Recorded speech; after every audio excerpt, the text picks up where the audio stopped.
Volám sa István Matušek, ja som vinár vo vinárstve Promitor Vinorum.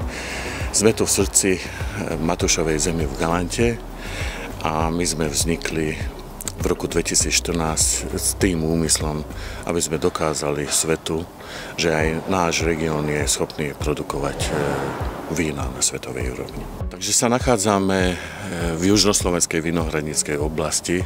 Galanta je vlastne poslednou baštou tejto oblasti a my sme také vinárstvo, ktoré nechce sa píšiť len cudzími perlami, takže v roku 2018 sme vysádzali tu vinohrad, aby sme ukázali svetu, že naozaj aj tento región je schopný produkovať výnimočné vína.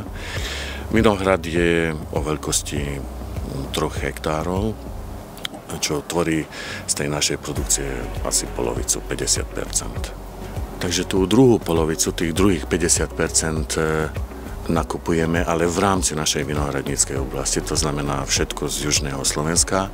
To sú 2 lokality, je to Belá a Strekov.